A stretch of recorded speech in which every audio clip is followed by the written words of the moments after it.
Hello everybody, and welcome to Storm Reads, and today it's another recent reads.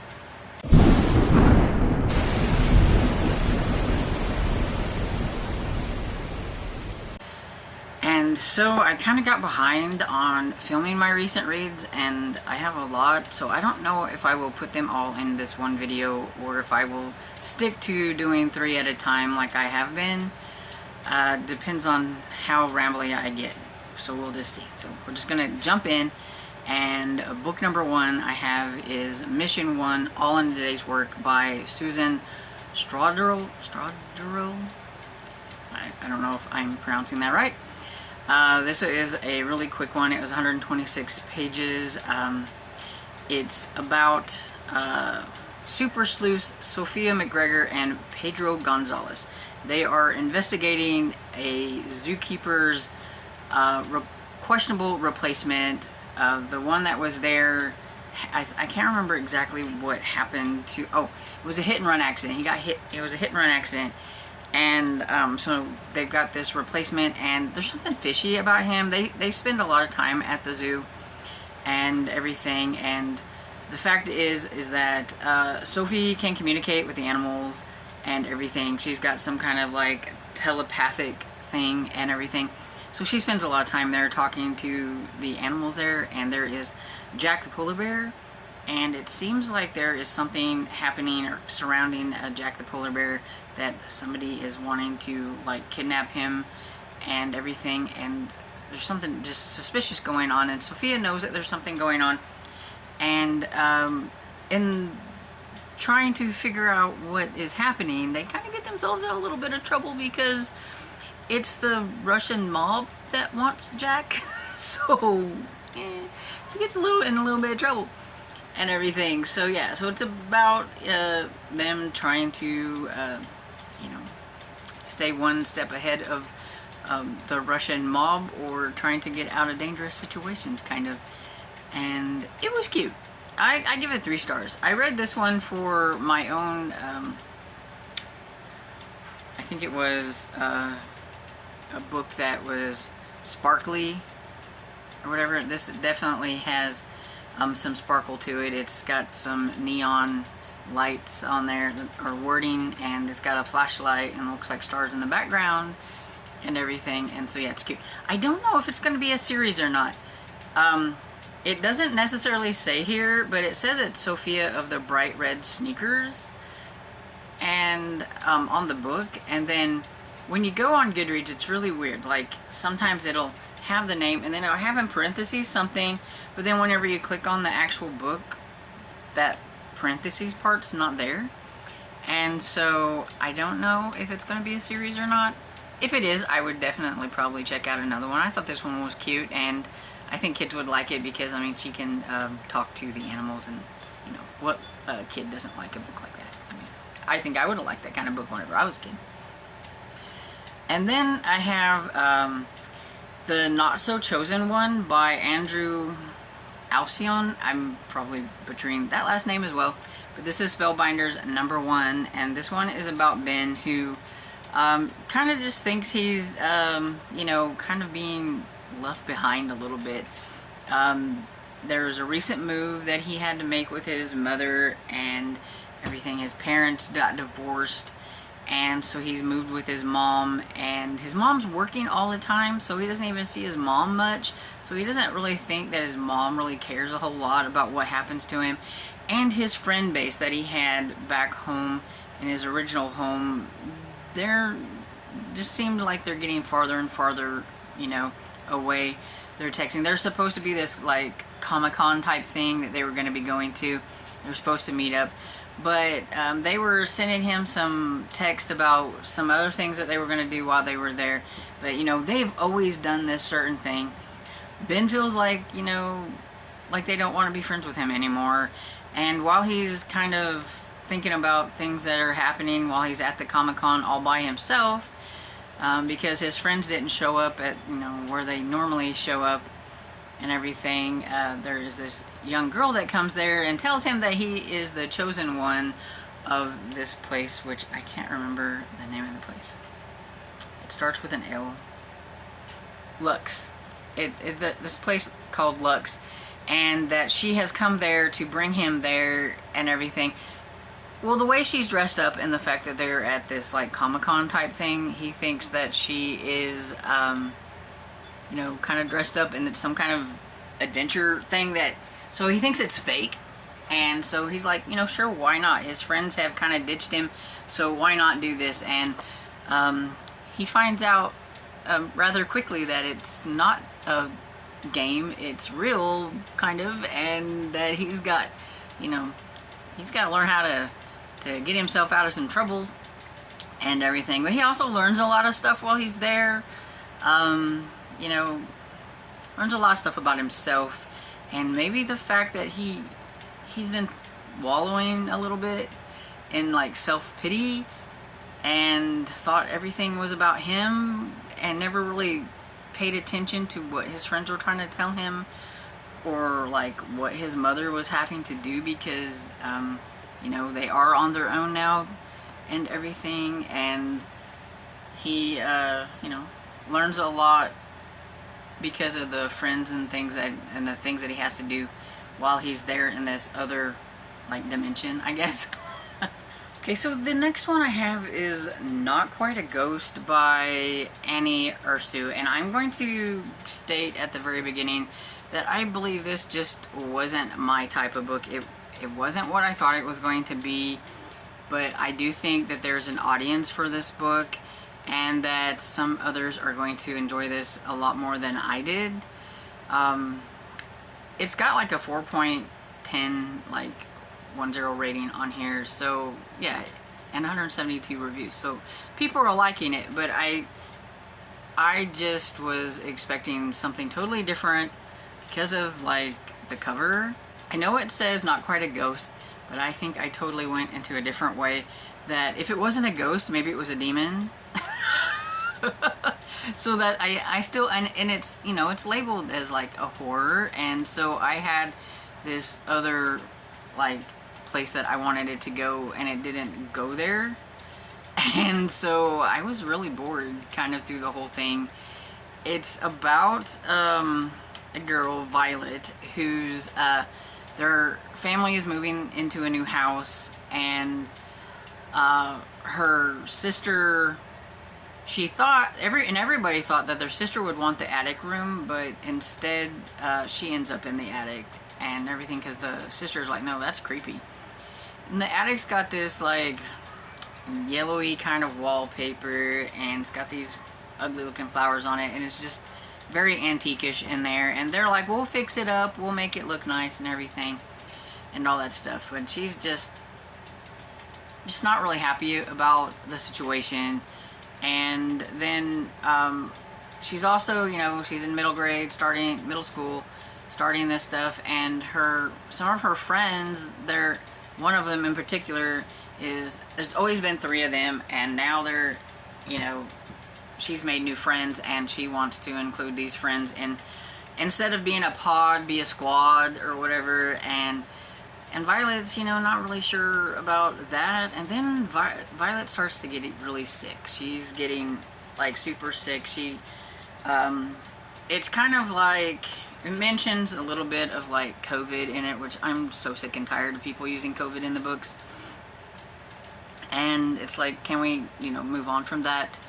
And so she had gotten COVID at one point, and her little brother got sick because of it, and he has bad lungs, and he had a really hard time of it, so she's afraid of germs and all those things. And then she ends up getting like very sick, and they thought it might have been one thing, but it's not. And she just never really seems to get over this sickness, to where her friends, or at least the one friend in particular, is wondering if she's faking it and all that stuff and everything, especially because she gets out of gym and everything. And so even the doctors aren't sure that there's anything wrong, because all the blood work and all them things come back and everything normal and all that stuff. And it's pretty much that kind of stuff through the whole entire book.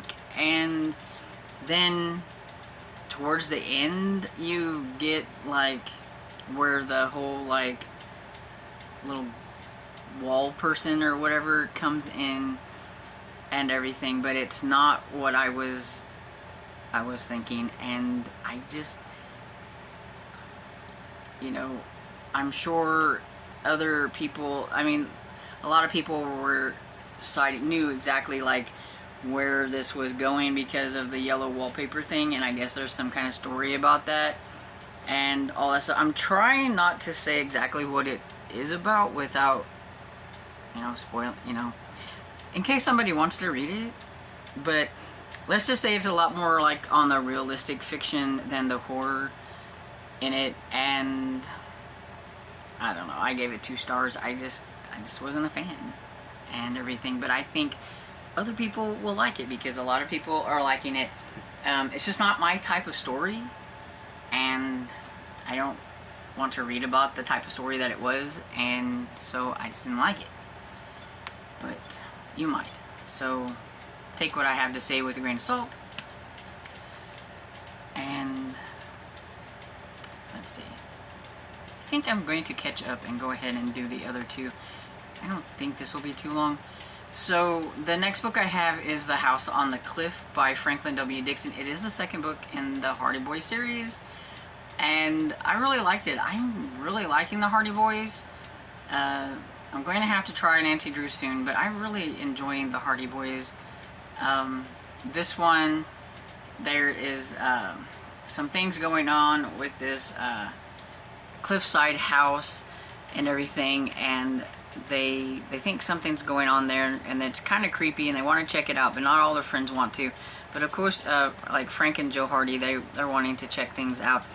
And then their father gets involved in some things, and there's like some smuggler stuff going on, and their father goes missing, and so they're trying to figure out what happened, and they think it has to do with that house on the cliff, and that he might have gotten himself into a little bit of trouble, and so they're trying to find their father and all that stuff. And it gets a little bit